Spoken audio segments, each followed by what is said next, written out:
Guna mendukung ketahanan pangan sekaligus menekan lonjakan harga kebutuhan pokok menjelang Hari Raya Natal dan Tahun Baru 2026, sejumlah komoditas bahan pangan digelar dalam kegiatan pasar murah yang terbuka untuk masyarakat umum di Kabupaten Buleleng pagi tadi.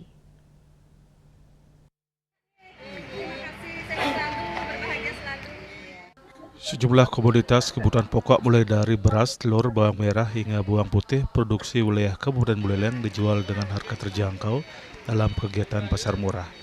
Kegiatan ini digelar sebagai upaya pemerintah daerah bersama Perumda Swatantra Buleleng untuk menekan lonjakan harga bahan pokok yang kerap terjadi menjelang akhir tahun, khususnya menjelang perayaan Natal dan Tahun Baru. Kita siapkan 2 ton Pak untuk beras lokal, kemudian beras SPAP kurang lebih di 4 ton. Kemudian untuk telur kita sediakan kurang lebih di 200 tray. Minyak kita siapkan di 800 dus.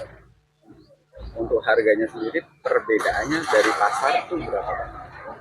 Harganya jauh di bawah harga pasar Pak.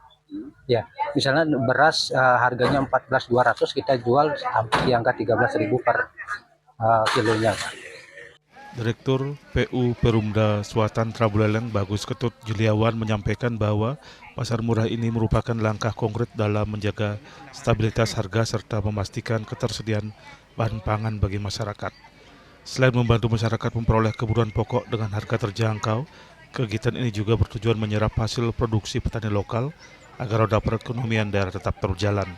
Pasar murah ini mendapat antusiasme tinggi dari masyarakat yang berharap kegiatan serupa dapat terus dilaksanakan secara berkelanjutan, terutama pada momen-momen rawan kenaikan harga kebutuhan pokok. Dari pasaran gitu ya, jadi dan juga kualitas barangnya kami lihat, makanya kami sering sebelum di pasaran sering melihat apa sih yang produk yang bisa dilihat kami sebagai masyarakat lebih murah dari. Yasri Yuli, Bali TV.